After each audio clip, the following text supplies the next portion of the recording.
Digital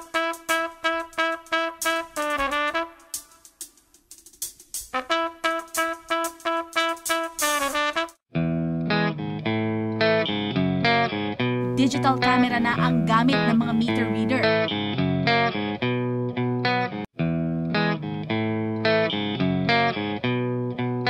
Madalas silang ikumpara sa manghuhula. Siguro hindi namin magagawa yun kasi hindi naman kami papatulong ng pawis na nakikita na koso para tsambahan pa yung metro nila eh. Ngayon, yung sinasabi nilang nakikita lang mabilis kami mag-reading, gawa na rin siguro na sanay na kami. 3 buwang nagte-training ang mga meter reader. Dito natututo silang magbasa ng mabilis. No room for mistakes. Ika nga, pag tinanong kung tama ang basa, di sila sasagot ng i, o, u. Inire-record nila sa rover o digital handheld microcomputer ang reading at minimeno sa previous na basa.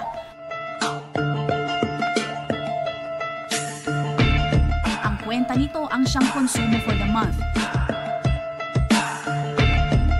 Meralco na ang siyang magkukwenta at magdadagdag ng mga bagay gaya ng generation charge at system loss sa inyong buwanang bill. Sabi ni Marvin, may pagka-psychic din sila. Alam nila kung sino ang gumagamit ng greatest Pinoy invention, ang jumper. Basta yung obvious po, yung mga may shunted wire na tinatawag, yung meter base nila. Yun, talagang obvious na obvious. Mandatory sa amin yun na i-report. Lahat na makita naming illegal connection sa field. Illegal lahat. Ganito ang trabaho ng mga meter reader. Umulan man o umaraw, tuloy-tuloy pa din sila sa pagbabasa ng ating mga metro. Sa Tondo, nakilala ko naman ang grupo ni Ruel, lineman, mas mortal na kaaway ng mga di nagbabayad ng kuryente. Delikado na nga ang trabaho sa nakamamatay na live wire sa poste, takaw kuyog pa. Kung marami ng tao, hindi na lang kami magmumotol, iiwanan na lang namin yung area.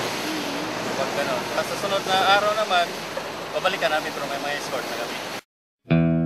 Sala sa init, sala sa ulan. At dagdag mo na dyan yung salag sa galit, mura at gulpi. Ilan nga ba sa atin ang papasok sa ganitong hanap buhay? Sa huli, sabi ng mga meter reader, trabaho lang at walang personalan. Good morning po. Magre-reading lang po, meron po. Sino po nakabasa? Natamaan pa ng ano yan eh, ng bakal.